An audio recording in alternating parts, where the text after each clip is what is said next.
It's a huge relief to our people. Scott Schuyler of the Upper Skagit Indian Tribe is celebrating a major change for the Skagit River he didn't believe would happen in his lifetime.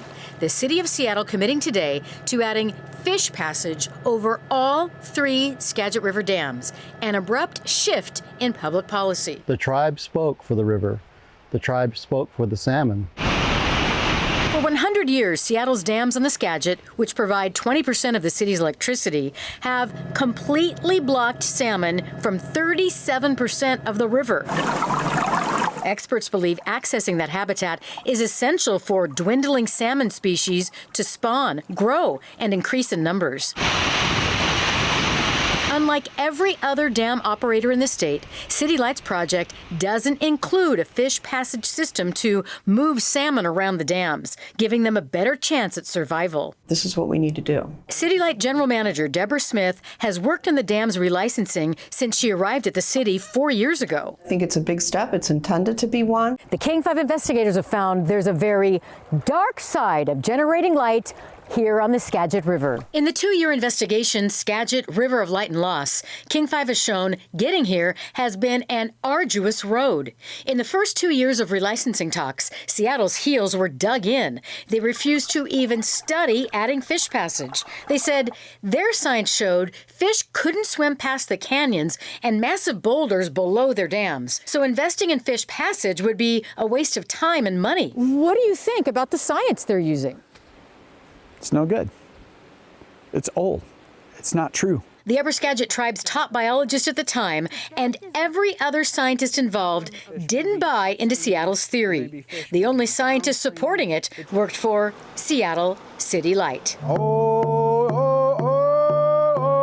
We also showed how the small tribes of the Skagit Valley refused to buckle to a big city utility, saying cutting off their river to salmon has been deeply painful, degrading their culture and identity. Yes, this is the story of the river Skagit.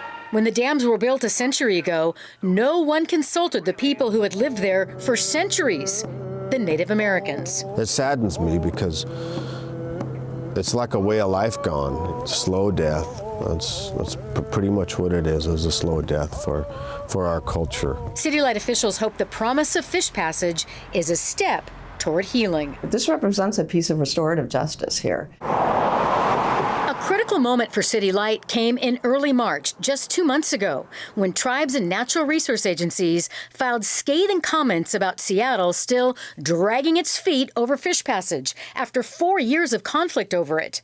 NOAA Fisheries wrote, Seattle is using outdated anecdotal information and misrepresents reality. The Swinomish tribe wrote, Seattle's approach is without scientific support. The Upper Skagit tribe said City Light's theory contradicts more recent knowledge. Was that a big turning point? Yes.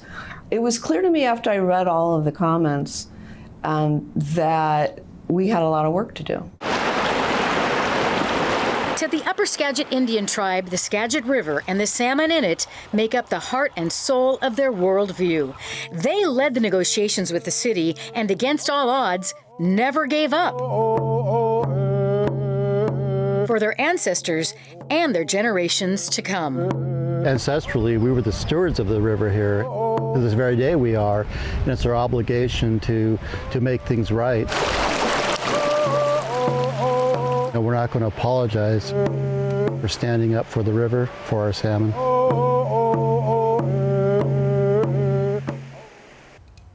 So, of course, this is a major breakthrough, but there's a long road ahead still. Seattle City Light says studying and planning for fish passage could take over a decade and cost over $860 million.